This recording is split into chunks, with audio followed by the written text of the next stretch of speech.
Wait. Oke, tolong kalau misalkan nanti suara aku agak ngadet atau misalkan share screen aku nanti agak ngadet, bilang ngomong aja ya. Soalnya aku bakal jarang buka chat. Oke, sebelum kita mulai kelas kita, sebelum kita mulai diskusi, alangkah baiknya kita memulai kegiatan kita dengan berdoa. Semoga ilmu yang kita dapatkan masuk ke dalam otak kita dan bisa berguna ke dalam ujian kita masing-masing. Berdoa menurut agama dan kepercayaan masing-masing. Berdoa dimulai.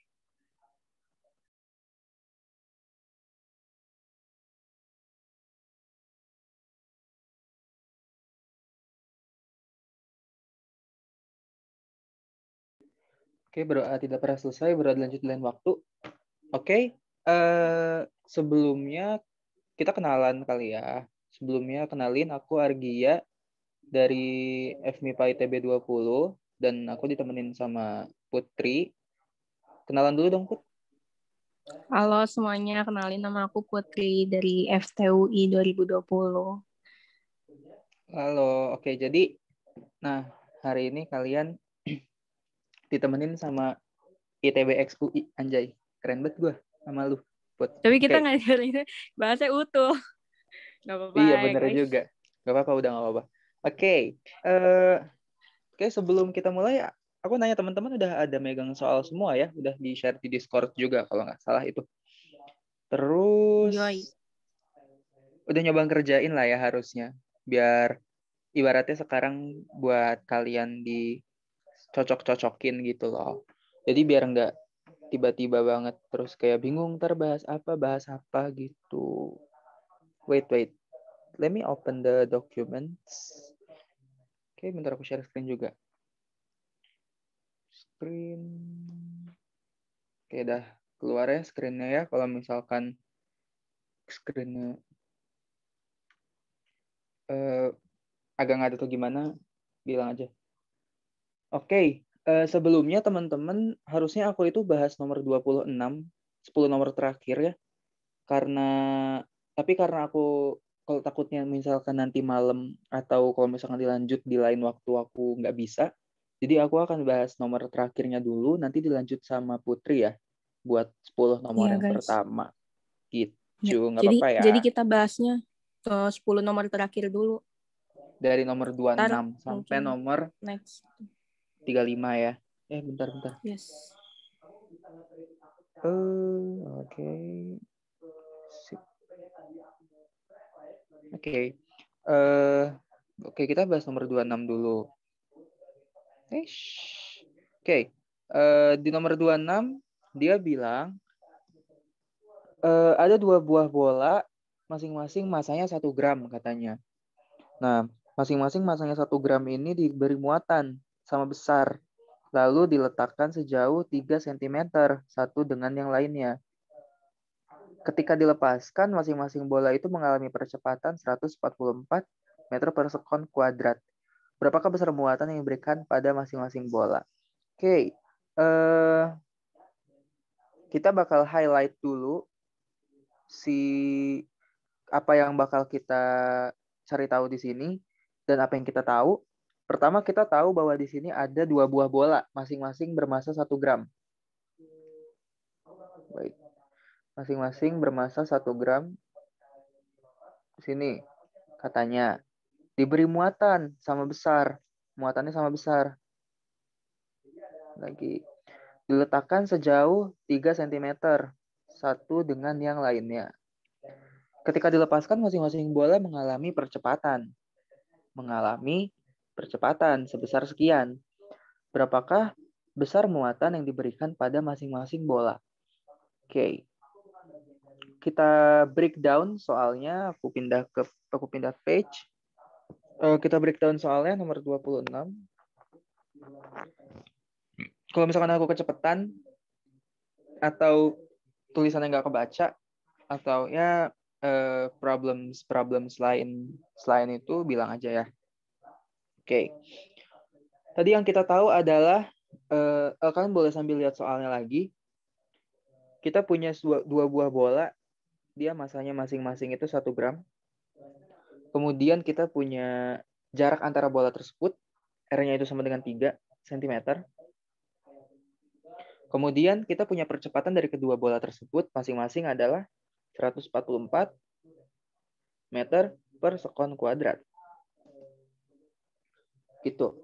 Nah, kita suruh tentuin berapakah muatan dari bola tersebut. Sekarang kalau misalkan kita mau tahu bagaimana situasi dan kondisi dari soal ini, lebih baik kita mulai dengan menggambar, dengan sketsa situasinya gimana. Jadi katanya ada bola satu, gitu. Dia punya massa. Nah, terus di sini ada bola lagi, gitu. Di sini ada bola lagi. Nah, bolanya itu sama-sama 1 gram, muatannya sama. Cuma kita nggak tahu berapa. Ki, gitu kan. Nah, katanya bola ini terpisah sejauh 3 cm. Berarti ini 3 cm. Nah, karena ini adalah 2 buah bola yang bermuatan, otomatis kedua bola masing-masing mengalami peristiwa ini, mengalami yang namanya gaya Coulomb. Nah, anggaplah mereka sama gitu ya, si muatan. Anggaplah mereka saling tarik menarik aja deh, saling tarik menarik gitu. Berarti di sini akan ada F yang dia arahnya ke sini, dan akan ada F juga yang arahnya ke sini sama besar. Oke, that's it. Ini adalah sketsa dari yang kita butuhkan. Kemudian tanyain sama soal, Q-nya mau berapa? Gitu. Oke, kita bakal jawab soal yang ini. Katanya kita punya M 1 gram, R 3 cm, A-nya 144 meter per sekon kuadrat. Yang kita lakukan pertama kali adalah kalau kita mau nyari muatan, berarti kita harus tahu gaya Coulombnya berapa. Gitu kan? Kita harus cari tahu gaya Coulombnya berapa. Sementara kita kalau mau nyari gaya Coulomb, itu harus ada muatan.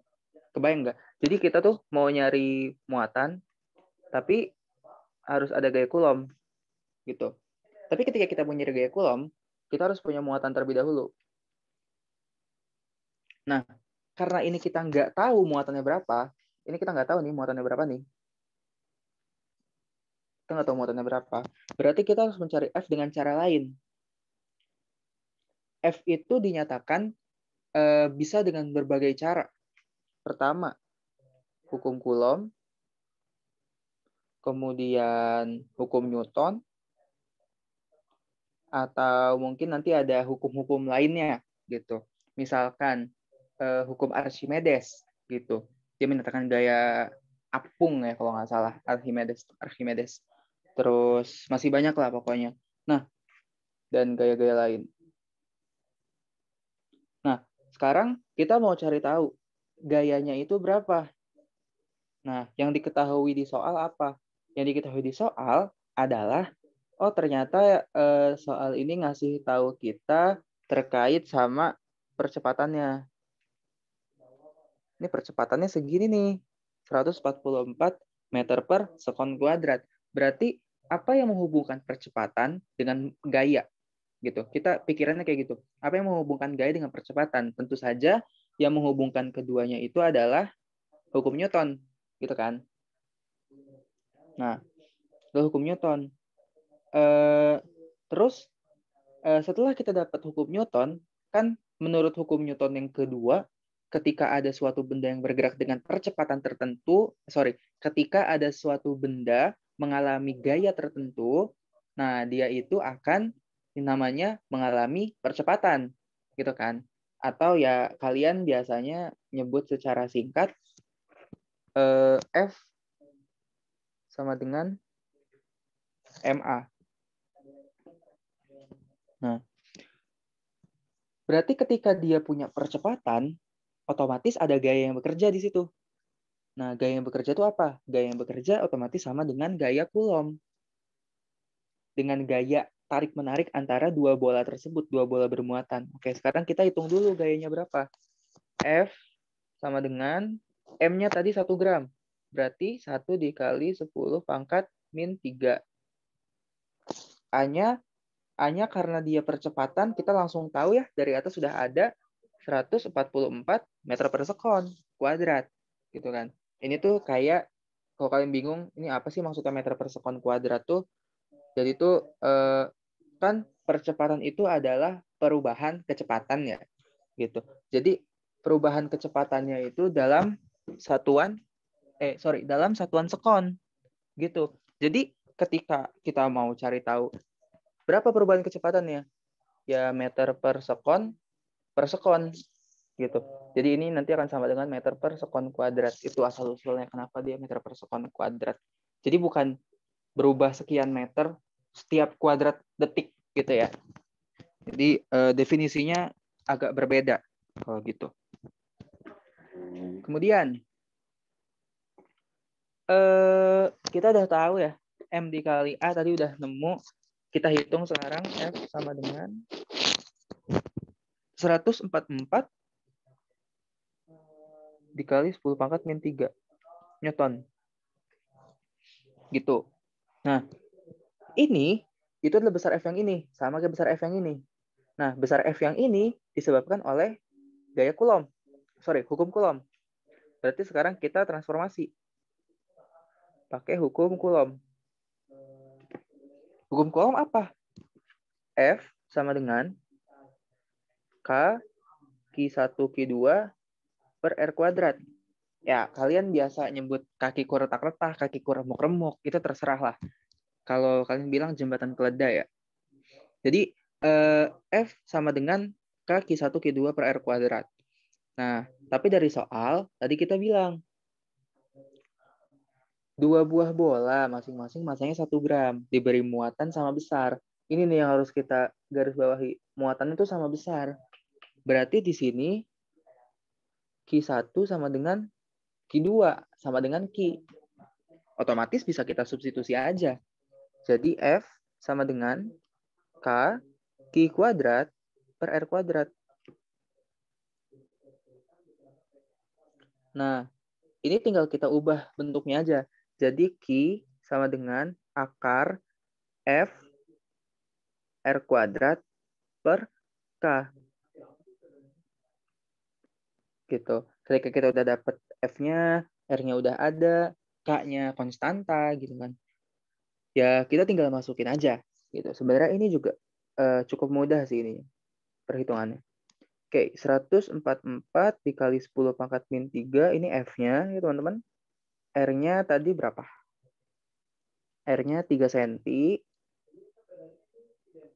3 kali 10 pangkat min 2 dikuadratin, jangan lupa. Per K-nya berapa? 9 dikali 10 pangkat 9. Gitu. Kok ini? Oke, gini. 144 kali 10 pangkat min 3. 3 kali 10 kuadrat. Oke. Ini kalau misalkan kalian mau kerjain secara ini ya, apa namanya? Secara sendiri gitu, nggak pakai kalkulator, bisa aja sebenarnya. Nanti kalian boleh hitung sendiri ya. Nah, nanti kalau setelah kalian hitung, ini kita dapat hasilnya itu, Q-nya itu sama dengan 1,2 kali 10 pangkat min 7 Coulomb. Gitu. Berarti jawabannya di sini adalah yang D. Oke. Seperti itu untuk nomor 26. Oke. Ada pertanyaan dulu sampai nomor 26? Mana sih chatnya? Oke. Kak itu harus hafal nggak? Kak itu kalau untuk kalian ya biasanya tuh kalau utul, simak, dan lain-lainnya itu harus hafal biasanya. Tapi kalau ketika kalian nanti udah masuk ke kuliah, biasanya itu akan dikasih nanti kok, tenang aja. Paling beberapa, ini aku intermezzo ya, beberapa konstanta yang perlu kalian hafal itu adalah K, itu 9 kali 10 pangkat 9. Satuan ntar kalian cari sendiri aja ya. Aku lupa beberapa satuan dari satuan-satuan dari itu. G itu sama dengan 9,8 meter per sekon kuadrat. Ini percepatan gravitasi. Terus mu 0, permeabilitas ruang hampa nih kalau nggak salah. Permeabilitas atau permitivitas ya? Permeabilitas deh kalau nggak salah.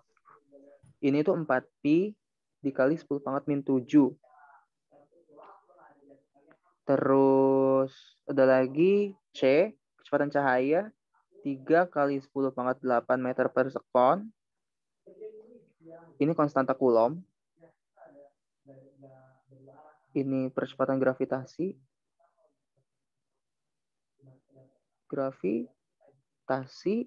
Ini permeabilitas hampa. Biasanya kalian bakal pakai ketika medan magnet. Permeabilitas hampa. C ini kecepatan cahaya.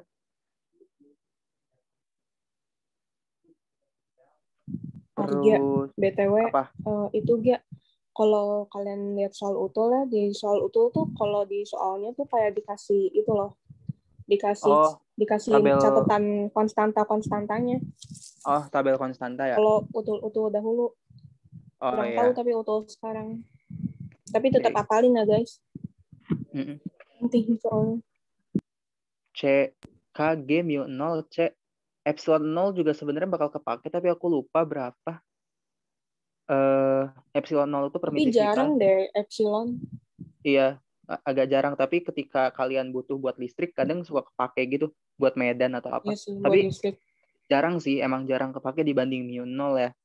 Terus beberapa itulah paling masih inilah paling ya yang bakal sering kepake. KG mu 0 C. Aku saranin kalian perbanyak latihan aja. Soalnya dengan kalian perbanyak latihan, kalian juga bakal hafal sendiri kok. Gitu. Oke. That's it. Ada pertanyaan lagi kah? Pakai CBT ya? Takutnya nggak dikasih catatannya. Online sih. Tapi terkadang dia suka, kalau emang yang bikin soalnya baik gitu ya, dia biasanya tuh dikasih di soalnya gitu loh, kayak konstanta yang dibutuhkan tuh apa. Iya benar. Tapi nggak tahu sih yang bikin utul baik atau enggak. Nggak tahu Doain sih. amin, baik. Oke. Nomor 26 kalau misalkan nggak ada pertanyaan, aku move on ke nomor 27. Let's move on. Oke. Kawat berarus katanya berada dalam medan magnet sepanjang 50 cm. Ini maksudnya kawatnya panjangnya 50 cm ya, bukan kawat berarus panjang 50 cm berada di dalam medan magnet gitu katanya. Ini remedial, ini bahasa Indonesia yang bikin soal. Arah kawat tegak lurus terhadap medan magnet. Nah, ketika kawat dialiri arus 10 ampere, resultan gaya pada kawat itu terukur sebesar 3 Newton katanya. Berapa kuat medan magnet yang mempengaruhi kawat berarus? Ditanyanya seperti itu. Nah, ketika kalian ada soal kayak gini, ketika kalian ada soal kayak gini, itu kalian harus tahu sebenarnya konsep dari hukum Lorentz. Aku nulis di sini dulu aja ya, hukum Lorentz. Apa konsep yang perlu diketahui? Konsep yang perlu diketahui adalah bukan perhitungannya, tapi arahnya. Karena hukum Lorentz ini sebenarnya adalah perkalian dari vektor. Gitu. Kalau kalian paling sering denger ya aturan tangan kanan gitu kan katanya. Aturan tangan kanan tuh biasanya kalian pakai buat tentuin arah medan magnet gitu. Kalau misalkan ada kawat begini, arah arusnya ke sana, kalian ntar pakai aturan tangan kanan, jempolnya ke sini, terus gini. Maaf ya, aku nggak bisa gambar, tapi gitulah pokoknya. Jadi ntar ini, terus gini, gini gitu kan. Gitu. Nah, jadi ini nanti dia bentuknya kayak gini, terus kayak gini, gitu kan. Nah, ini adalah salah satu dari apa namanya? Aturan tangan kanan. Tapi ketika kalian pakai hukum Lorentz, aturan tangan kanannya nggak begitu. Aturan tangan kanannya itu kayak kalian nge-cross. Nge-cross, kalian ngelakuin perkalian cross. Perkalian cross itu kan kalau misalkan Gini deh. Ini aku punya di sini X, di sini Y, di sini Z gitu. Ketika kalian ngelakuin perkalian cross, berarti kan kalian misalkan aku mau nyari berapa sih X cross Y gitu misalkan. X cross Y berarti awalnya tangan kita diarahin ke X dulu gitu kan. Terus disapuin ke Y ke sana. Nanti hasilnya adalah kemana jempol kita itu nunjuk gitu kan. Kalau misalkan kalian coba di sini, X-nya itu kan ke depan, ke arah kalian, Y-nya ke arah kanan, berarti jempol kalian bakal ke atas. Berarti nanti ini hasilnya adalah sama dengan Z gitu. Nah, kenapa ini dipakai? Karena hukum Lorentz itu bilang bahwa kayak gini, F itu sebenarnya kan adalah vektor ya, besaran vektor. Nah, dia itu adalah hasil perkalian cross dari L, I, cross B. Gitu. L, I, cross B. Nah, jadi jangan kebalik ya, jangan B di B cross L, I atau B cross I, BL cross I gitu. Jangan, karena perkalian cross itu ketika kita balik urutannya hasilnya bakal berbeda. Nah, kalau kalian udah belajar di matematik juga, perkalian ini bisa kita sederhanakan gitu kan. Jadi F itu sama dengan L dikali I cross B itu apa? Besar I, besar B, sin theta. Sin theta gitu ya. Jadi sudut di antara I dengan B gitu. Tapi ketika kita tahu bahwa arah kawatnya itu tegak lurus ya di sini terhadap si medan magnet gitu. Berarti sin theta ini, si tetanya ketika dia tegak lurus kayak gini, ketika ini kita anggap sebagai theta, maka tetanya adalah 90 derajat. Otomatis sin 90 kan 1. Berarti F bisa kita dekati dengan LIB. Inilah asal-usul rumus yang kalian kenal. F sama dengan LIB. Awalnya dari F sama dengan LI cross B.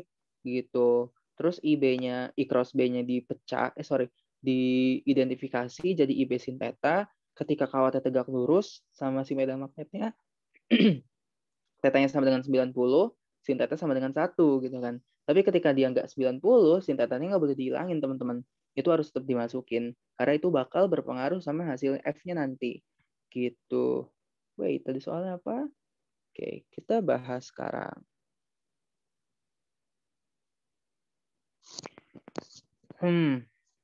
Nomor 27 ya. Apa aja diketahui tadi? Panjangnya 50 cm. Terus arah kawat tegak lurus berarti theta sama dengan 90 ya, nggak usah kita tulis. Ketika kawat dialiri arus 10 ampere. 10 ampere. Resultan gayanya 3 Newton. Gitu. Terus cari B-nya berapa. Nah, ini kalau misalkan kalian bingung lagi kayak gimana, gambarin aja lagi. Ini ada kawat. Ini ada kawat. Kawat lurus gitu ya. Terus di sini ada batang. Batang itu ditarik nanti dengan suatu gaya. Kan kayak gini. Nah, di sini tuh ada medan magnet. Anggaplah masuk medan magnetnya. Anggap masuk. Nah, ketika si kawatnya ditarik ke arah sini dengan gaya F, nah akan ada arus yang mengalir ke arah atas. Nah, ke arah atas dari mana? Arah atas itu tadi dari perkalian si I cross B-nya. Ketika kalian coba kali I cross B itu ntar hasilnya pasti arah F gitu. Ntar bisa dicoba sendiri. Lanjut. B-nya berapa gitu kan. Loh, kok wait. Insert page. Infinite ya harusnya. Ntar kita pindah ke situ ya. Ntar kita pindah ke sana. Terus kita jawab. Otomatis tinggal pakai tadi aja ya. F sama dengan L I dikali B. Berarti B-nya sama dengan F dibagi LI. Sama dengan 3 Newton dibagi LI. L-nya 0,5 meter. 10 ampere. Sama dengan 3/5. Dengan 0,6 Tesla. Ya, dan itu jawabannya. 0,6 Tesla.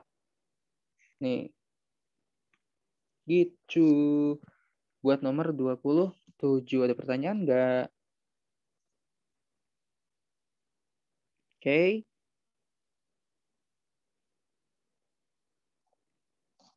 Kalau misalkan ada, bilang ya. Langsung.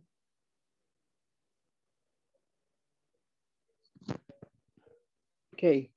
Adakah? Oke. Aku anggap teman-teman udah bisa semua ya. Untuk memahami, ntar bisa diulang-ulangin lagi. Oke, beberapa soal selanjutnya ini soal teori semua. Nomor 28 ya, kita mulai nomor 28 ya. Seberkas cahaya itu datang sejajar dengan sumbu utamanya dari sebuah lensa cembung, katanya. Nah, terus si cahaya yang datang ini dibiaskan mengumpul di titik apinya. Kalau misalkan di depan lensa cembung itu diletakkan lensa cekung, maka kemungkinan yang terjadi itu apa? Gitu kan. Nah, di sini kita harus tahu karakteristik gimanakah pembentukan bayangan yang ada di lensa cembung dan lensa cekung. Gitu. Ketika kita mau bilang tentang lensa cembung, di sini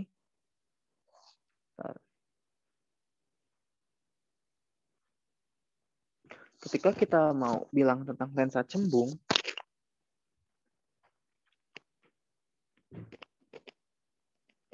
teman-teman harus ingat bahwa ada beberapa aturan. Kalau misalkan tadi kita pakai aturan yang dikasih tahu aja ya.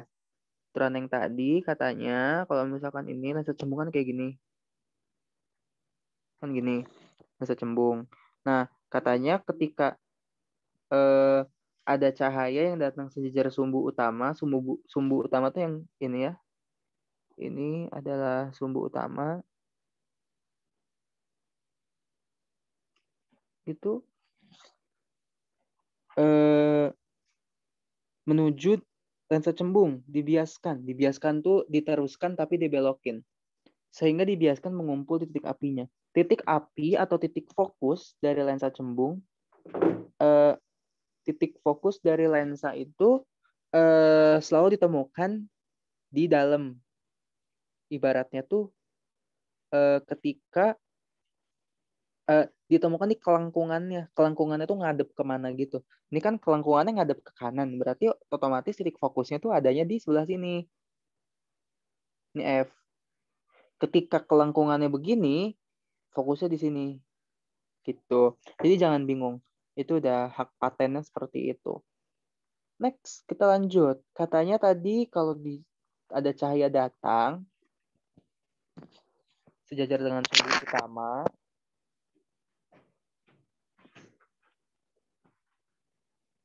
kan gini. Katanya dia akan dibiaskan menuju titik fokus.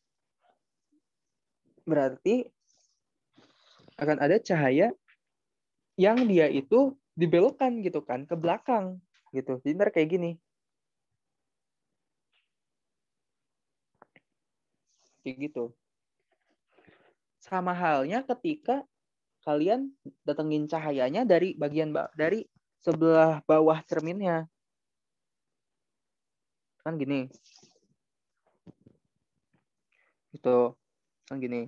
Itu nanti hasilnya akan kayak gini.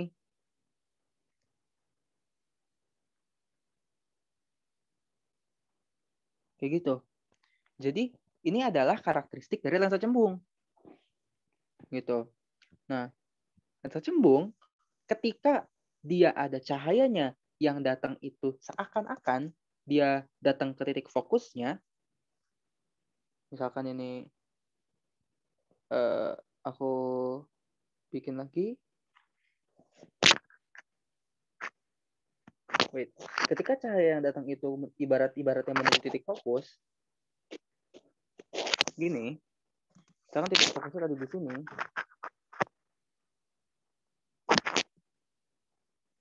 Gitu. Nah, misalkan cahaya datang, ibaratnya menuju titik fokus. Anggap kayak gini lah. Ini kan ibaratnya kayak mendekati titik fokus gini kan. Gitu. Nah, cahayanya dia akan dibiaskan. Dibiaskannya gimana? Sejajar sumbu utama. Sama ketika misalkan datangnya kayak gini. Datangnya tuh kayak gini. Kayak gini. Dia kan ibaratnya menuju ke sini. Gitu. Berarti akan dibiaskan seakan-akan dia itu sejajar dengan sumbu utama. Gitu. Nah, sekarang berubah. Kalau misalkan ternyata ada lensa lagi, lensa cekung. Sorry ya benar. Lensa cekung. Kayak gini nih. Ini lensa cembung. Ini lensa cekung. Kayak gini. Nah, ini ada namanya ya. Ini tuh adalah lensa bikonkav. Dua-duanya cekung. Oke. Sekarang kalau lensa cekung, otomatis dia punya titik fokus di sini kan. Dan di sini. Ini F1, ini F2. Disebut kayak gitu. Ketika ada cahaya datang, sejajar dengan sumbu utama, apa yang dilakukan oleh si lensa cekung? Dia akan ngebiaskan atau memantulkan. Gitu kan. Gini deh, jangan di sini deh. Terlalu. Misalkan di sini. Nah, yang dilakukan oleh si siapa? Oleh si lensanya itu adalah dia memantulkan. Gitu. Nah, memantulkannya gimana? Memantulkannya itu seakan-akan dia menuju titik fokus dari lensa cekungnya. Kalau kayak gitu, ini tuh ibaratnya kayak dia dibiaskannya kayak gini. Begitu. Jadi kayak ada cahaya yang ke lensanya, tapi dia asalnya dari si titik fokus. Gitu. Jadi kayak di sini kayak gini nih. Gitu. Nah, ketika ada cahaya yang datang, tadi kan kita gini ya, menuju titik fokus. Kok hilang? Menuju titik fokus nih. Tadi di sini kan titik fokus. Nah, dia itu akan dia akan dibiaskan sejajar kan. Otomatis pembiasannya kan kayak gini. Ini adalah cahaya yang dibiaskan. Jadi awalnya dia itu di sini, terus dia naik gitu, terbiaskan. Jadi di sini. Oke. Jadi apa kesimpulan yang bisa kita dapat? Ketika ada lensa cekung di depannya, ketika ditaruh lensa cekung,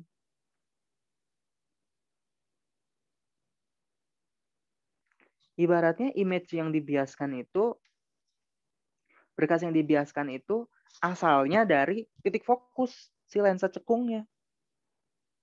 Ibaratnya ini cahaya aslinya. Tapi kalau misalkan dibiaskan, dia datangnya dari mana? Yang udah ada di dalam ini. Kan dari sini ya. Dari sini dia ke sini. Itu kan. Baru dibiaskan ke sini. Otomatis jawaban dari yang pertanyaan 28 adalah berkas yang dibiaskan itu menyebar. Seolah-olah berasal dari titik api, lensa cekung.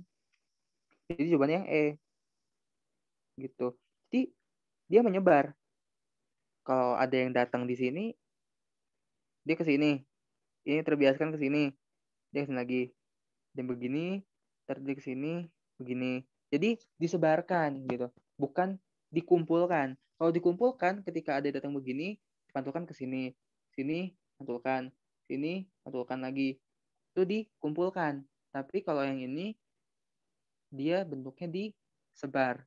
Yaitu adalah seolah-olah dia berasal dari titik api atau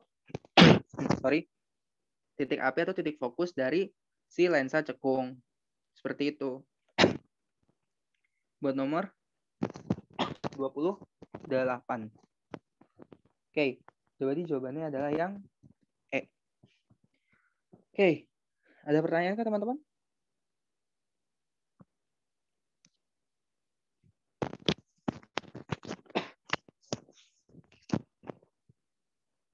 Itu cukup muli sih kalau menurut aku. Oke. Jangan lupa isi absen ya guys. Oke. Jangan lupa. Terus, kalau misalkan nggak ada pertanyaan buat nomor 28, kita move on ke 29.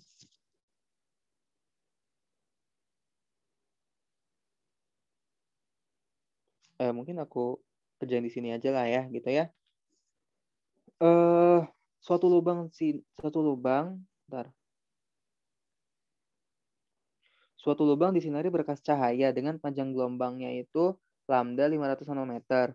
Jika jari lubang A itu 400 lambda, maka lebar pola terang tengah yang terlihat pada layar berapa? Ini aku gambarin dulu deh. Ini kita bahas sekarang tentang difraksi.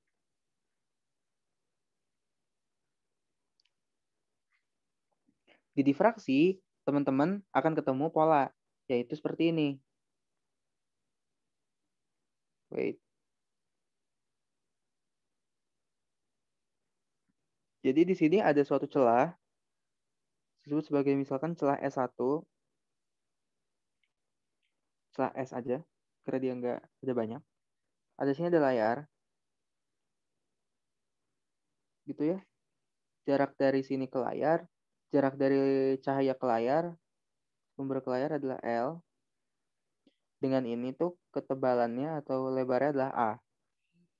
Gitu. Nah, nanti yang akan teman-teman ketemui adalah suatu pola terbentuk di layar. Yaitu polanya seperti ini.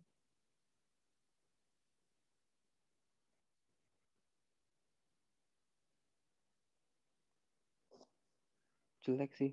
Gini deh. Sorry.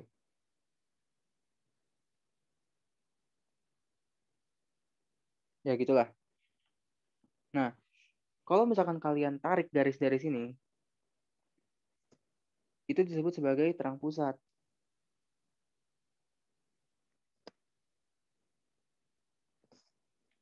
Sekarang apa yang mau kita cari?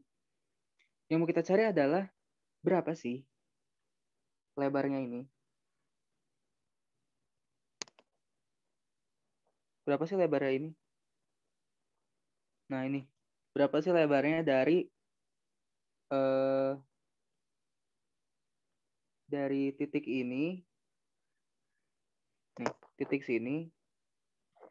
Ke titik sini. Sekarang anggap ini R. Kita mau cari R-nya ini berapa? Berapa ini? Gitu. Yang kita tahu adalah ini si gelap yang ada di sini atau pola yang ada di situ, dia mempunyai nilai M sama dengan 1. Pola yang ini punya nilai M sama dengan 2. Ini juga sama, M sama dengan 1. Di sini M sama dengan 2. Dan seterusnya nanti ke bawah. Gitu.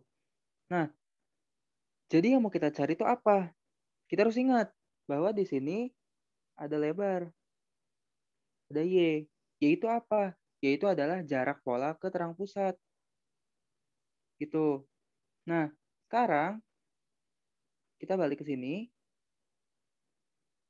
Apa rumus yang digunakan untuk menyatakan untuk menyatakan persamaan difraksi untuk yang interference, difraksi destruktif, untuk yang destruktif, yaitu adalah A sin theta sama dengan M lambda. Nah, sin theta-nya apa?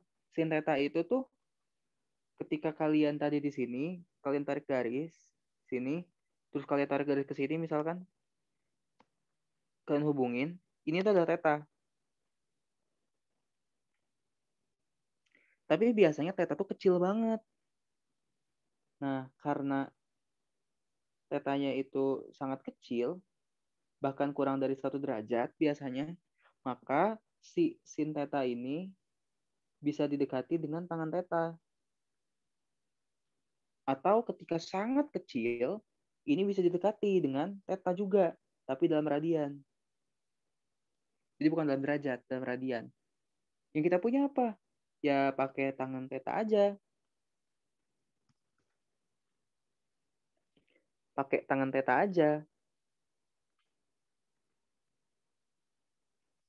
Gitu.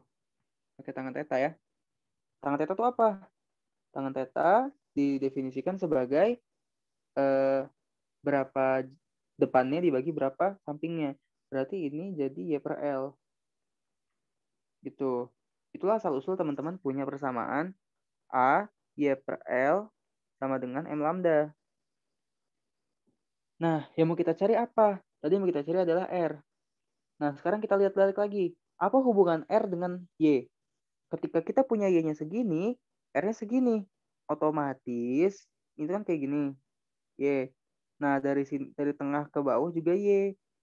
Nah, menggunakan hubungan ini, kita ketahui R itu sama dengan 2Y. Dan Y itu sama dengan setengah R. Karena kita udah tahu hubungan ini, kita substitusi aja langsung. Jadi, mana? A dikali R per 2L sama dengan M lambda. Tinggal dicari R-nya, kita otak-atik rumusnya. R sama dengan 2L lambda L per A. Nah, di sini kita cari lagi. R sama dengan 2, M-nya kan 1 tadi ya. Kita cari L-nya dulu aja. L-nya itu sejauh berapa? 1 meter. Itunya lambda 500 nanometer. Tapi kita biarin aja di lambda. Gitu. A-nya berapa? A-nya itu adalah jejari lubangnya ya. Jejari lubangnya. Gitu. Sebentar. Sepertinya di sini aku salah tadi waktu ngerjain. Ketika kita punya jejari lubang, otomatis ibaratnya dia itu bentuknya adalah lingkaran kan ya. Jadi ketika kita punya jejari lubang di sini, ya coba dari sini ke sini doang nih R-nya, 400-nya. Tapi kita butuh lebar sekiannya ini dari sini ke sini. Berarti 2 kalinya ya.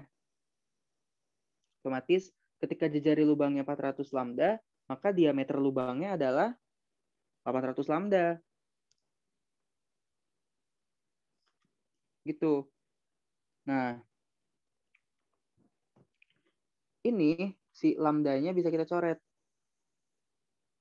Atau iya, ini kalau misalkan kalian takut ketuker, ini boleh pakai D juga nggak apa-apa. D sin theta, sorry. D sin theta, D per L, DR per 2L, 2M lambda L per D. Gitu. Berarti R sama dengan, tapi nggak ada ya jawabannya kalau 2 per 8 tuh. Oke, berarti kayaknya maksudnya itu si jejari lubangnya ini tuh adalah lebar lubangnya deh kayaknya. Bentar. Oke, kita anggap si 400 lambda itu lebar lubangnya aja. Padahal harusnya kalau misalkan emang dia maksudnya jejari lubang, otomatis yang kita butuhkan lebar lubang itu adalah 2 kali jejarinya atau diameternya ya. Gitu. Tapi karena nggak ada jawabannya, kita ambil 400 lambda aja. Oke, berarti di sini kita dapatkan 2 dibagi 400.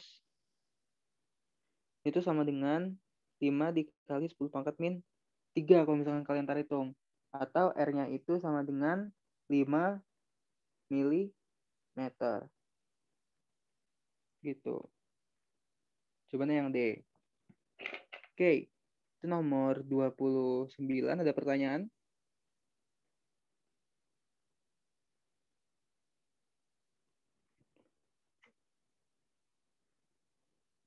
Untuk nomor 29. Kalau misalkan ada pertanyaan, sok silahkan disampaikan.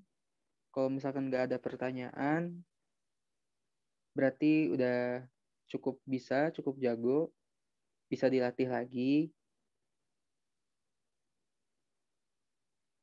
Oke, kalau misalkan nggak ada pertanyaan, kita lanjut ke soal berikutnya.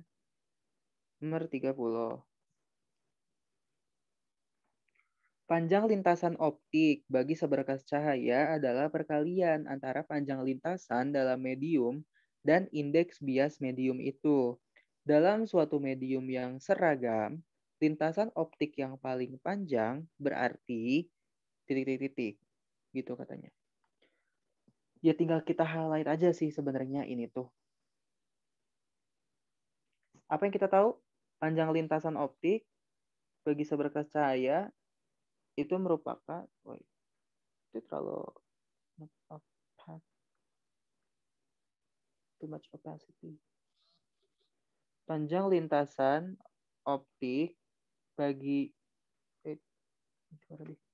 panjang lintasan optik bagi seberkas cahaya itu adalah perkalian antara panjang lintasan dalam medium dan indeks bias medium. Otomatis ketika misalkan kita punya panjang lintasan optik itu kita sebut sebagai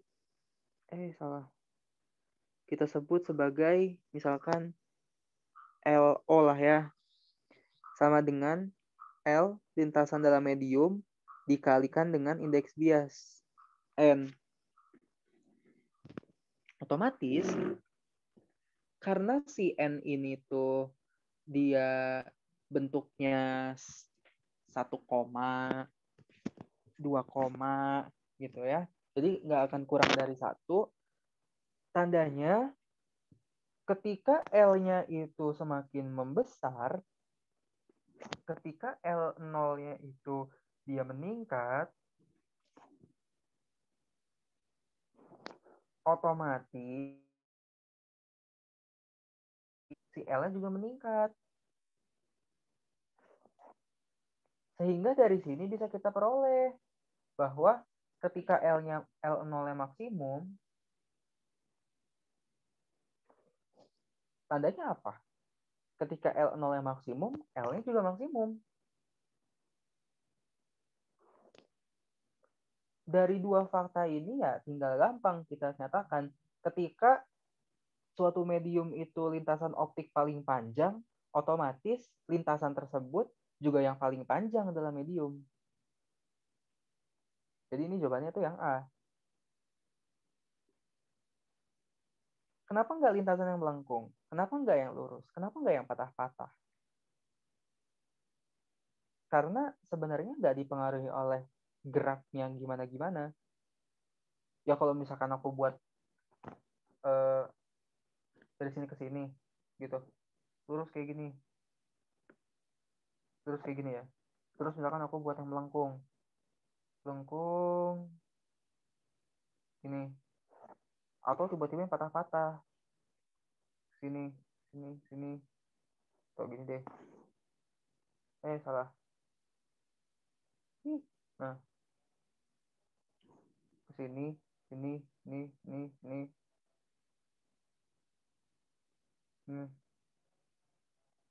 Gini. Ya otomatis kita nggak bisa menentukan mana yang panjang, mana yang pendek gitu kan. Karena acak banget pergerakannya. Tapi yang bisa kita tentukan adalah ketika lintasan optiknya paling panjang, otomatis lintasan yang paling panjang juga dalam medium. Seperti itu.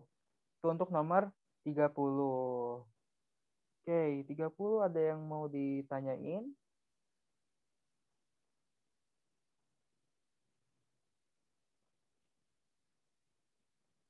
Ini aku lihat-lihat, kalian kayaknya udah pada persiapannya cukup bagus ya. Sudah tidak ada yang bertanya, aku rasa sudah paham semua. Bisa memahami dengan baik. Kalau misalkan ada pertanyaan, langsung sampaikan aja.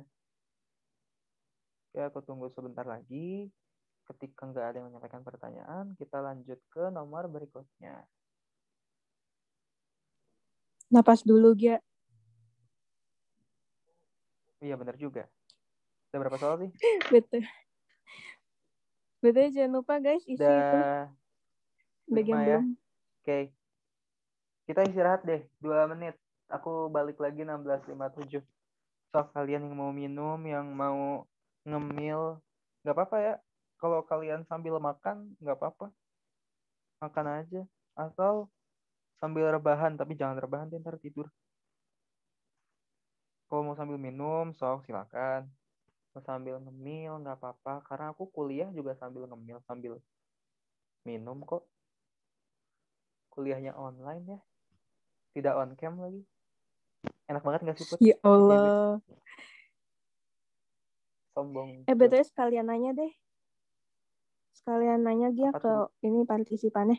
Ini kan kita kan ada 20 soal ya guys ya. Cukup banyak nih. Dan sepertinya akan membutuhkan waktu yang lama. Dan banyak-banyak juga enak dalam satu waktu. Maksudnya kayak nanti mungkin ini sampai 10 nomor aja. Terus kita di yang nomor awalnya kita lanjut lagi. Kalau misalkan lanjut malam ini kira-kira pada bisa gak ya? Palingan jam 7-an sih. Kita bahas 10 nomor awal. Pada bisa gak? Atau mau ada yang mau over, mungkin mau kapan waktunya? Bisa tidak, kawan? Tidak ada yang respon aku. Biasanya kalau di kelas dipanggil-panggil tuh, Put. Kalau gue kayak gitu. Oh, gue tega gue. Bisa tuh. Berarti nanti malam aja kali ya jam 7 ya. Gak enak ya gue ditunjuk-tunjuk kayak gitu. Deg-degannya. Emang. Bisa tuh katanya. Oke, berarti Ya udah nanti lanjut mungkin malam nanti kita ya. lanjut nanti malam. Sama Putri. Yes. Tapi kayaknya aku nggak akan aktif gitu. Soalnya aku ada meet lagi. Udah 16.57. 2 menit sudah cukup ya buat kalian minum, bernafas, dan kembali meratapi hidup. Kita lanjut ke nomor 31. Gampang sih ini. Nggak boleh. Untuk melihat sebuah benda yang terletak di suatu tempat, lensa mata itu harus berakomodasi maksimum. Nah, kalau dalam keadaan tanpa berakomodasi, bayangan benda itu terletak di mana katanya? Ini simple sih sebenarnya. Kita kan nggak tahu ini orangnya tuh dia rabun apa enggak gitu kan. Karena kita nggak tahu orangnya rabun apa enggak, kita berprasangka baik aja. Matanya itu normal.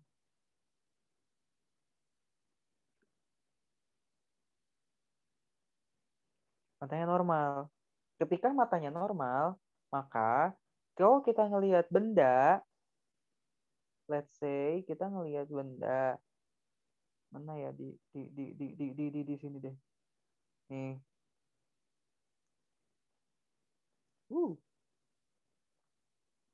Ketika kita ngelihat benda, misalkan aku punya benda anak panah, jadul banget bahasanya.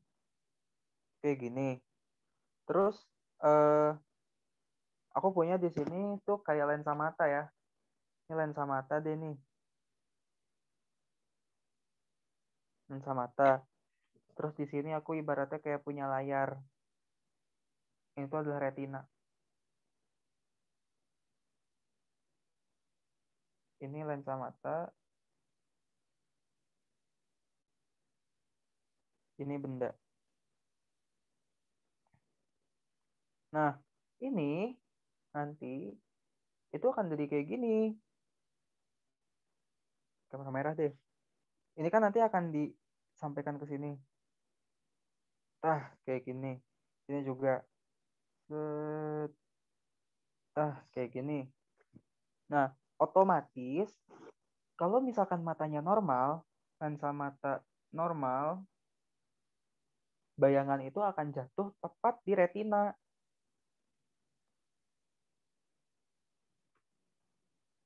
Salah. Bentar. Bayangan akan tepat jatuh di retina. Di sini. Terus yang dari sini ke sini.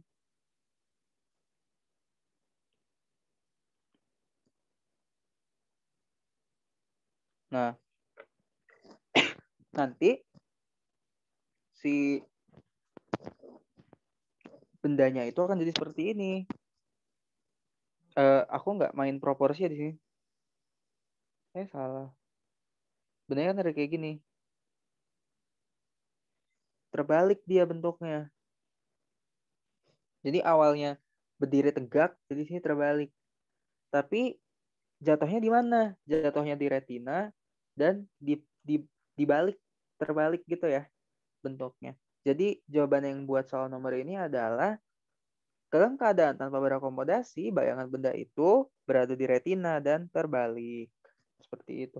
Dia bakal beda nanti kalau misalkan kalian tuh matanya nggak normal. Dan kayak gini. Aku lupa kelainan matanya tuh apa aja. Hipermetropi, terus Silinder. miopi, silinder, gitulah ya pokoknya. Ini retina. Nanti ada yang kalian tuh, cuma aku lupa apa-apanya, ntar kalian cari deh, biar kalian baca juga. Dia begini, itu kayak gini, jelek banget. Yang satu tuh di sini. Nah, ketemunya tuh nggak di retina, ketemunya di depan retina. Itu ada satu. Atau ada juga yang kayak gini. Di sini, kan sini deh. Ini sini. Nah, ketemunya di belakang retina. Itu juga ada. Jadi itu ntar berbeda-beda gitu. Ntar kalian cari tahu sendiri lah ya setelah kita diskusi ini. Gitu. Oke, untuk nomor 31 ada pertanyaan nggak? Nih, kita sebelum lanjut ke nomor 32 nih. Ngulik nomor 32 nih. Ardia, gue pengen nambahin dikit dah. Oke, silahkan. Bayangan yang jatuh di bayangan yang mata yang jatuh di retina itu sifatnya selain terbalik ya tadi ya, itu juga nyata, lengkapnya ya. Lengkapnya itu nyata, terbalik, diperkecil. Ini tuh kalau misalkan kalian juga belajar SIMAK, terutama dia tuh ada salah satu soal SIMAK 2019, kalau nggak salah nomor berapa gitu, yang tentang retina juga, ini bahas tentang ini juga. Jadi ya buat tambahan aja sih sebenarnya. Oke. Berarti tadi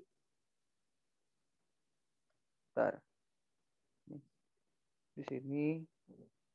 Oke, berarti ini bayangannya itu nyata, terbalik,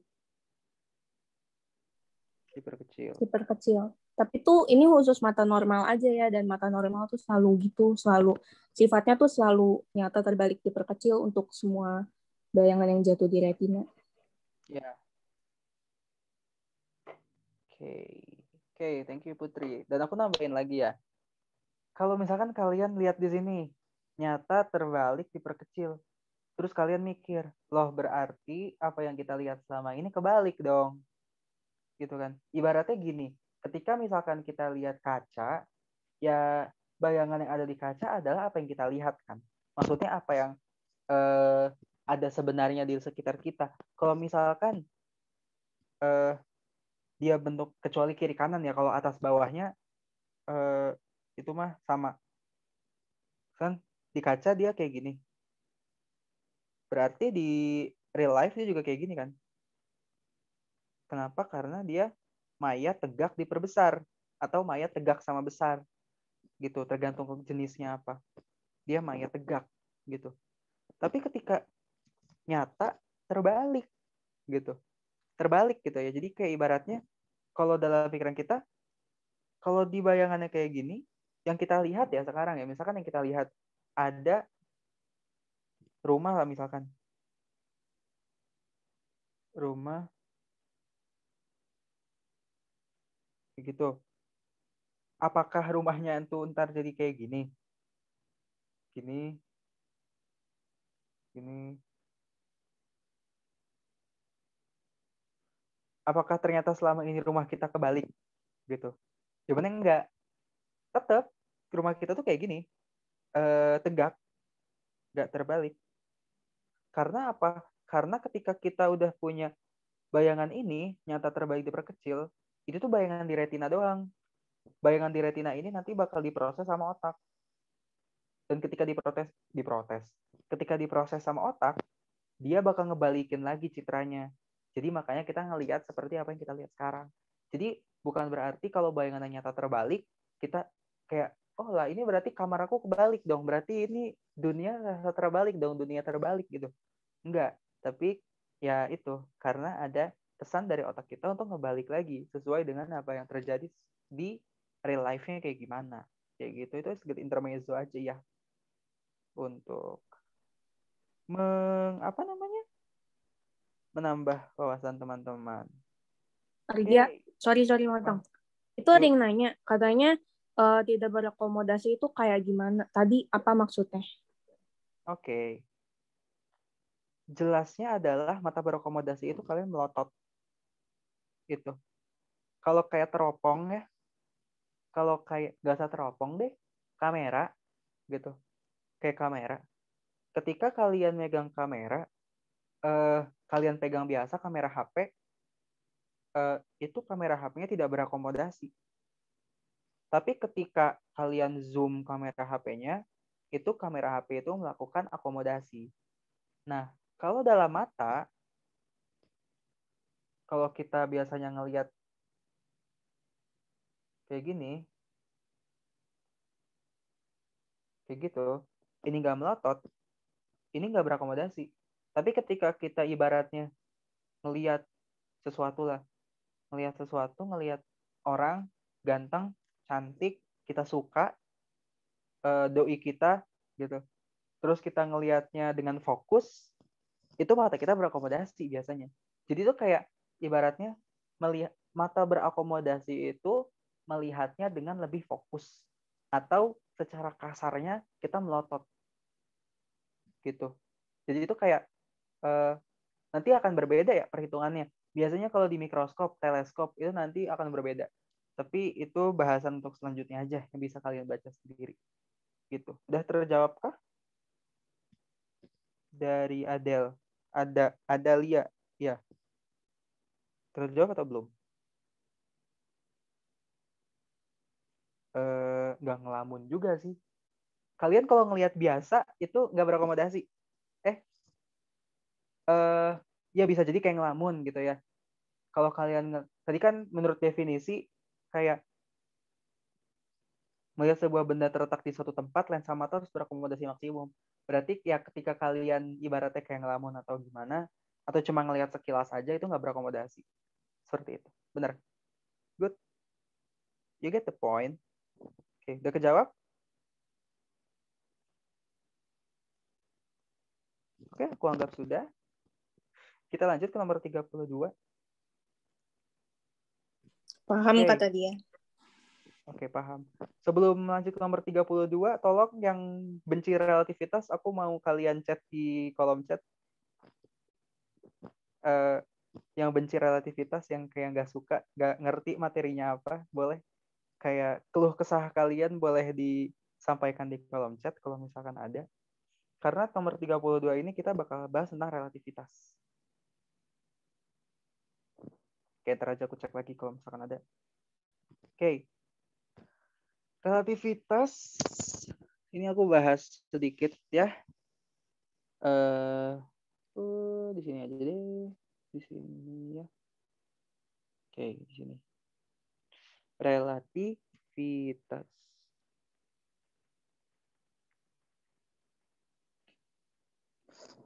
Relativitas dibagi dua. Relativitas khusus, relativitas umum. Relativitas khusus didasari oleh apa? Didasari oleh postulat Einstein.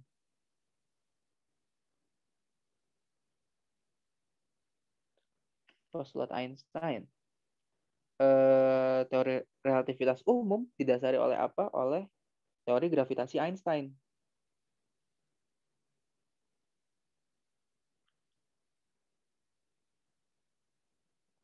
Jadi teori gravitasi itu awalnya ada teori gravitasi Newton. Gravitasi Newton itu yang dia menganggap ada tarik menarik itu ada, tapi ya udah sebatas tarik menarik aja gitu. Tapi teori gravitasi Einstein nggak bilang seperti itu. Itu teori teori relativitas umum. Teori relativitas khusus itu adalah kita ngomongin tentang postulat Einstein. Kalau kalian lupa postulat Einstein itu apa, ada dua poin dalam postulat Einstein. Yang pertama itu, semua hukum fisika itu berlaku sama. Hukum fisika berlaku sama untuk kerangka inersia yang sama. Inersia yang sama. Itu postulat pertama. Jadi ketika misalkan kalian diam ini di bumi, misalkan di bumi, bulat ya bumi ya. Kalian kalau ada yang bilang bumi datar, awas. Kita percaya bumi bulat dulu sekarang. Di bumi diem, sama di roket, aku nggak bisa gambar roket. Taruh deh bentar. Sini. Nggak tahu lah, susah. Gambar roket. Ya gitulah, nggak tahu. Anggap itu roket. Kalian berdiri di sini. Gitu. Nah, ini gerak. Kecepatannya V. Ini diam. Nah, itu dia akan berbeda. Dia hukum fisikanya berlaku sama. Jadi ketika kalian ngelempar bola, misalkan lempar bola ke sini, kalian ngelempar bola ke sini, misalkan kalian ngasih gaya, di sini berlaku F sama dengan MA, di sini berlaku F sama dengan MA. Itu satu. Postulat kedua, kecepatan cahaya itu mutlak. Kecepatan cahaya mutlak sebesar C. Atau tadi 3 kali 10 pangkat 8 meter per sekon.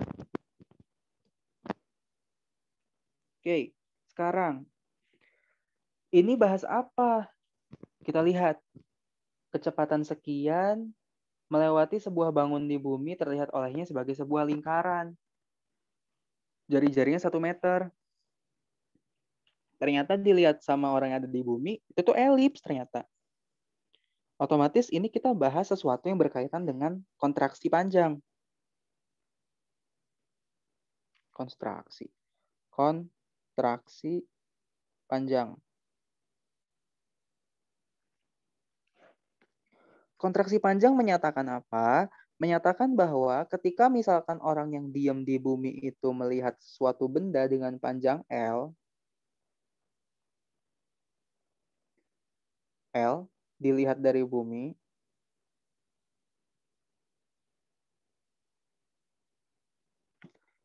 maka orang yang nggak ada di bumi, yang gerak, dia dengan kecepatan mendekati kecepatan cahaya, dia akan melihat benda yang sama, itu lebih pendek.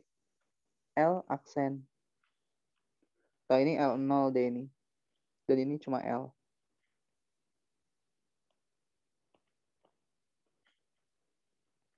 L. Dilihat dari roket lah misalkan. Nah, faktornya apa? Faktor pembedanya. Faktor pembedanya adalah dia punya gamma. Gamma itu apa? Gamma itu adalah faktor Lorentz. Gamma faktor Lorentz. Apa? Faktor gamma itu sama dengan 1 per akar 1 min beta kuadrat. Sementara itu si beta ini adalah V per C. Nah, kontraksi panjang dinyatakan oleh persamaan L sama dengan L0 dibagi lambda. Gitu. Atau ini nanti akan sama dengan L0 dikali sama akar 1 min beta kuadrat. Oke, sekarang yang kita punya apa? Seorang pengamat bergerak kecepatannya 0,6 C menyusur permukaan bumi. Nah, dia yang ngelihat, berarti yang kita punya L. L-nya berapa? 1 meter. 1 meter. Berarti yang mau kita cari adalah L0. Sehingga L0 itu sama dengan L dikali gamma. Atau L dibagi akar 1 min beta kuadrat. Sama dengan 1 per akar 1 dikurang 0,6 kuadrat. Gitu. Ini akan sama dengan 1 dibagi 0,8. 1,25. Nah, nanti si bendanya itu akan jadi kayak gini. Awalnya dia lingkaran, tapi dia jadi kayak gini ntar. Nih. Nanti jadi kayak gini. Yang dimana ini itu ada 2 titik fokus. Elips kan. F1, F2 gitu. Kita suruh cari apa? Suruh cari jarak antara ini. X ini berapa? Diberikan apa? Diberikan tadi 1 sama jari-jarinya 1 sama ternyata panjangnya 1,25. Nah, sekarang awalnya kan dia lingkaran ya. Awalnya dia lingkaran. Tapi berubah jadi elips. Kok nggak lingkaran lagi? Gitu kan. Emang nggak 360 derajat berubah gitu? Enggak. Tapi yang berubah itu cuma apa? Cuma panjang yang sejajar sama arah gerak dia. Otomatis dia ibaratnya arah geraknya ke sini. Ini arah gerak. Berarti ketika arah geraknya ke kanan atau ke kiri, ya yang berubah ya cuma sumbu X aja. Sumbu Y-nya nggak berubah. Otomatis ketika kita mau nyari si C-nya berapa, si titik pusat ke F ini berapa, misalkan ini kita sebut C, terus ini kita sebut sebagai A, gitu kan ya, ini B, gitu. Kita bisa menyatakan dia sebagai persamaan Pitagoras. Diingat-ingat lagi matematikanya. Yaitu A kuadrat sama dengan B kuadrat tambah C kuadrat. Ini akan berubah menjadi C sama dengan akar A kuadrat min B kuadrat. C ini akan sama dengan 1,25 kuadrat dikurang 1 kuadrat. Karena ini kan tadi 1 ya, ini 1. Awalnya ini juga 1 nih, tapi ternyata dia jadi panjang, jadi 1,25 jari-jari yang sumbu X-nya.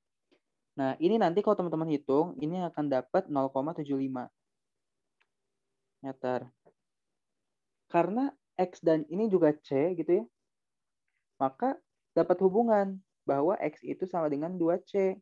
Sehingga diperoleh X itu sama dengan 2 dikali 0,75.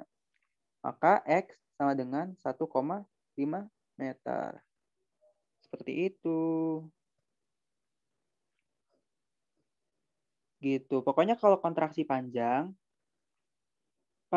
yang dilihat dari bumi pasti akan lebih panjang dibandingkan jarak yang dilihat di bumi akan lebih panjang dibandingkan jarak yang dilihat dari roket yang lagi gerak. Kayak gitu. Oke, itu untuk relativitas. Ada pertanyaan kah? Untuk relativitas? Relativitas masih banyak loh. Ada dilasi waktu, kecepatan Dilatasi waktu. relativistik, time dilation tuh dilasi nggak sih? Gak tahu sih. Time dilation. Oh iya, dilasi, Deng. Time Juga dilatasi dilation. sih. Ya itulah pokoknya. Time dilation, line contraction, relativistic velocity, relativistic momentum, gitu. Masih banyak. Semoga dikit deh yang keluar relativistik. Karena relativitas bukan susah ngitungnya, tapi susah ngecerna soalnya. Gitu.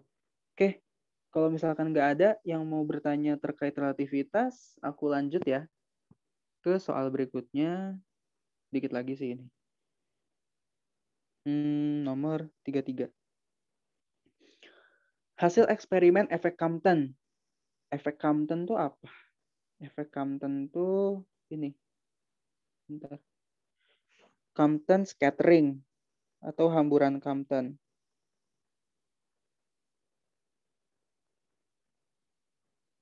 Atau Compton scattering. Kayak aku saranin teman-teman baca buku Holiday ya, atau buku yang lain supaya nggak kaget dengan soal-soal utul, soal-soal SIMAK, atau soal-soal PTN lainnya gitu. Karena mereka pasti ngambil dari sana. Efek Compton itu, jadi ada foton. Ada foton. Terus dia ada elektron.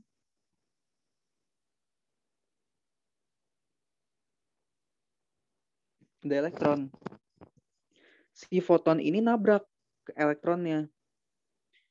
Nah, si foton ini punya panjang gelombang lambda. Nah, nanti si fotonnya itu dia bakal terhamburkan setelah nabrak ke sini. Dan elektronnya dia bakal gerak ke arah yang berbeda.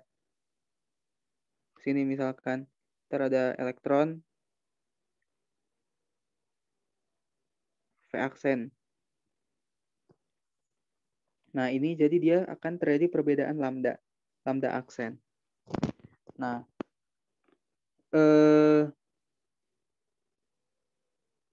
wait. Nah, di sini akan ada V, di sini ada theta. V ini adalah sudut hamburan. Nah, teman-teman akan tahu bahwa lambda aksen ini nanti akan selalu lebih besar dibandingkan lambda aslinya. Sehingga kita memperoleh suatu persamaan, yaitu delta lambda atau sama dengan lambda aksen min lambda itu sama dengan H per MC dikali cos V. Gitu. Ini nggak usah dihafalin dulu, karena kayaknya bakal jarang keluar. Karena akan lebih banyak teori-teorinya sih kayaknya kalau dualisme partikel gelombang. Nah, sekarang apa? Sekarang terus si efek Compton ini gunanya buat apa? Kita tahu kan bahwa ini tuh tadi sebenarnya adalah gelombang ya, gelombang yang bergerak gitu kan. Tapi kalau misalkan dia bentuknya cuma gelombang, dia nggak akan bisa terhamburkan dan dia nggak akan bisa nabrak si elektron. Berarti kita curiga, oh jangan-jangan si gelombang foton ini tuh dia ada sifat lain, bukan cuma sebagai gelombang doang.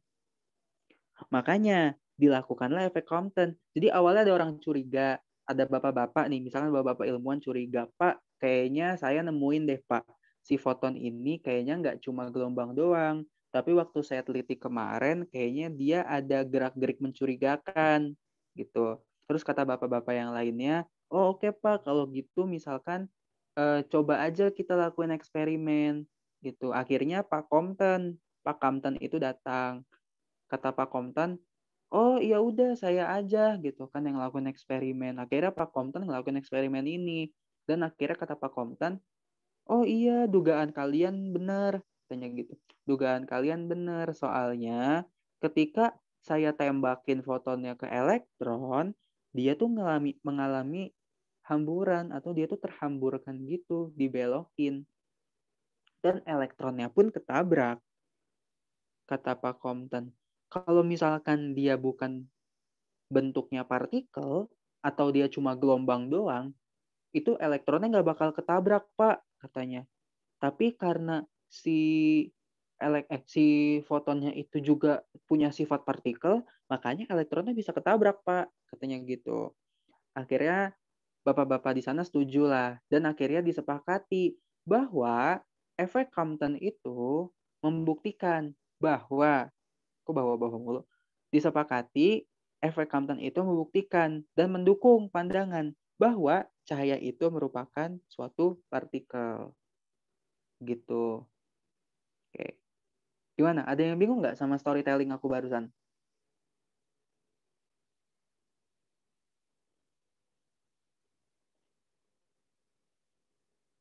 Oke. Ada yang bingung nggak? Kalau misalnya ada yang bingung, tanyain aja ya. Jelas. Oke. Wah, Bagas S-nya banyak sekali. Oke. Jadi gitu. Jadi ketika efek Compton, Dia bilang bahwa cahaya itu sebenarnya dia partikel, atau gelombang itu sebenarnya punya sifat partikel gitu. Nah, kalau kebalikannya kalian ada yang tahu nggak? Apa yang membuktikan bahwa partikel itu juga sebenarnya punya karakteristik gelombang? Kalau ada yang tahu, coba di kolom chat. Menggunakan apa dibuktikannya? Ini akan kepake sih di soal selanjutnya. Oke. Ketika kita mau buktiin bahwa gelombang itu partikel, kita menggunakan efek Compton, percobaan Compton. Tapi ketika kita mau buktiin partikel,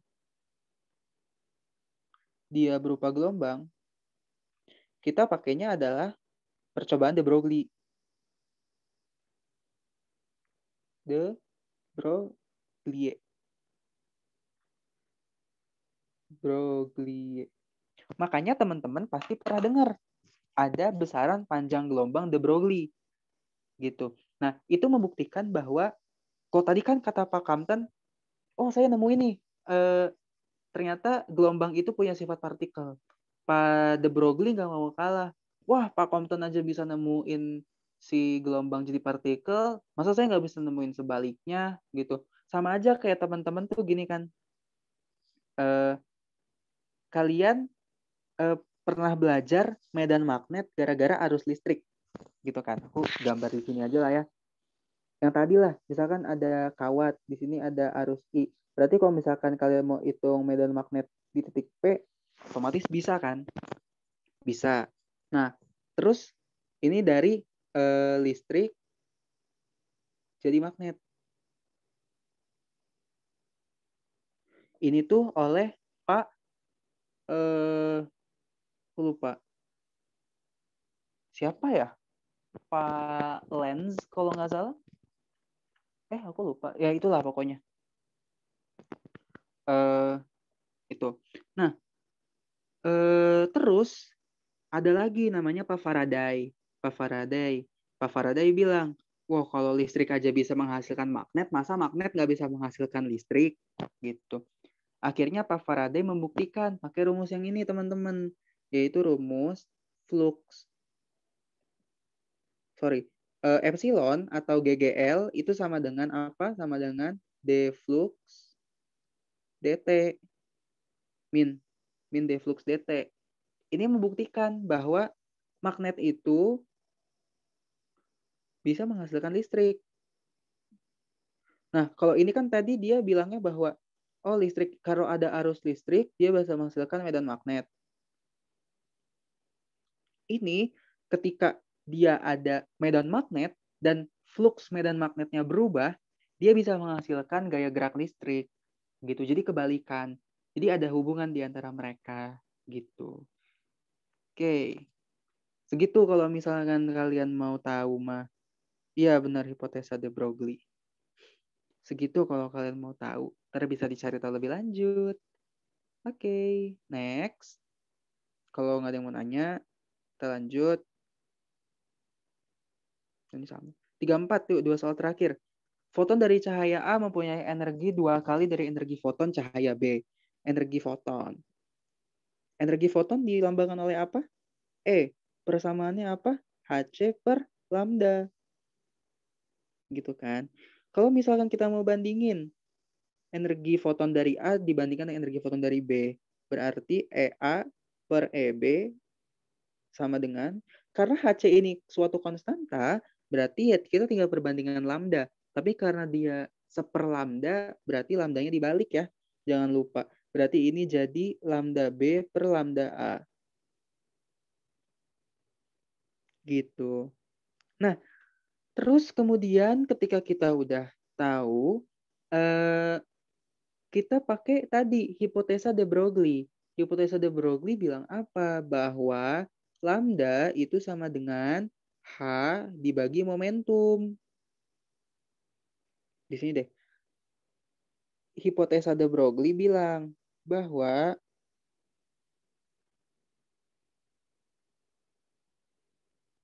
Lambda itu sama dengan H dibagi momentum. Berarti kalau kita mau bandingin lambda A dengan lambda B, di sini ya, misalkan aku taruh di sini, lambda A per lambda B sama ya kayak ini ya, sama dengan PB per PA. Tapi yang mau kita cari itu adalah PA per PB. Sama dengan lambda B per lambda A. Berarti ini sama dengan apa? PA per PB.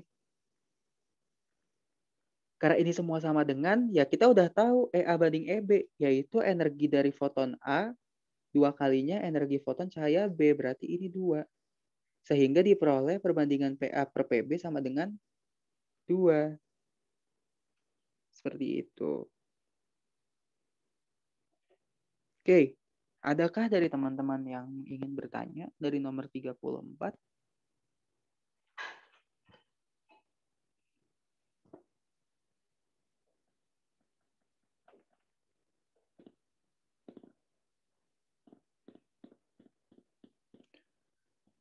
Oke, kalau misalkan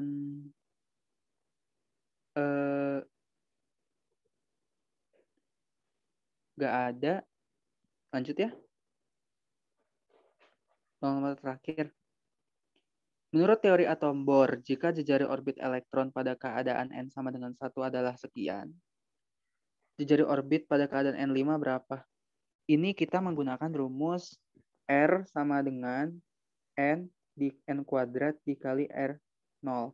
Aku lupa nih perturunannya gimana, tapi rumus jadinya seperti ini. Sehingga ini bisa langsung aja kita masukin ya.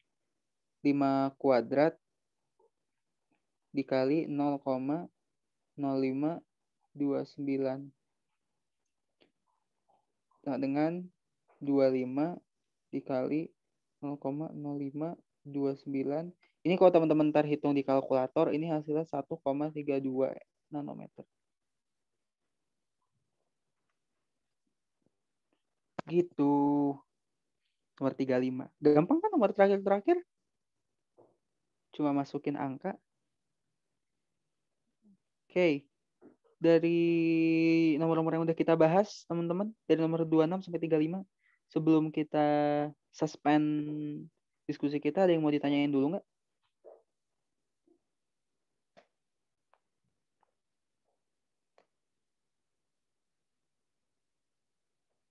Oke, aku tunggu sampai 17.35 deh. Silahkan dicerna kembali, silahkan teman-teman baca lagi, silahkan diratapi lagi.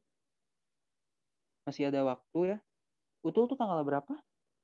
19 ya? Atau berapa sih, aku lupa. Masih ada paling waktu sekitar berapa? Sekarang tanggal berapa? 4-15 hari lagi untuk latihan soal, untuk berdoa, dan perbanyak perkuat diri sendiri. Gitu kalau aku sih. Oke. Karena aku rasa nggak ada dari kalian yang mau nanya lagi, mungkin aku pikir cukup kali ya untuk yang sore ini. Mungkin nanti akan dilanjutin lagi ntar malam sama Putri. Aku harap apa yang aku sampaikan di sini bisa tambah wawasan teman-teman, bisa ngajak diskusi juga, dan kalau misalkan takut tadi ada salah, koreksi aja, nggak apa-apa. Koreksi aja, karena aku bukan lebih jago dari kalian, tapi aku udah pernah ada di posisi kalian terlebih dahulu gitu. Jadi seenggaknya bisa berbagi pengalaman gitu. Itu kalau dari aku sih kayaknya seperti itu. Jangan lupa ya teman-teman, ini di Zoom-nya juga udah diingetin untuk isi form evaluasi Ngabers. Ntar malam jam 7 ya Put, kalau nggak salah jam 7, jangan lupa juga buat ikut lagi. Kita bahas soal-soal yang awal. Dan itulah, istirahat jangan lupa. Gitu. Ya, jam 7. Itu BTW yang belum saya evaluasi, guys. Kodenya 148. Tuh, jangan lupa kodenya, jangan salah. Disambung nanti ya. Oke, teman-teman, sebelum kita istirahat dan kita suspend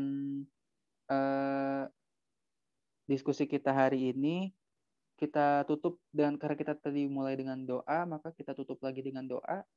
Sekiranya Tuhan memberkahi ilmu yang kita diskusikan bersama-sama tadi dan bisa membantu teman-teman di ujian nanti. Berdoa menurut agama dan kepercayaan masing-masing. Berdoa dimulai.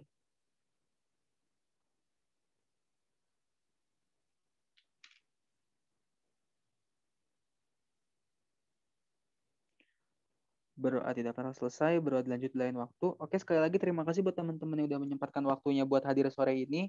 Sorry tadi agak sedikit telat ya aku datangnya. Dan semoga apa yang aku sampaikan bisa bermanfaat. Ntar jam 7 jangan lupa sama Putri ya. Mungkin buat teman-teman Nanti boleh diingetin lagi ya, di boleh Discord. istirahat dulu sampai jam 7 nanti. Semangat. Terima kasih teman-teman. Assalamualaikum warahmatullahi Makasih wabarakatuh. guys.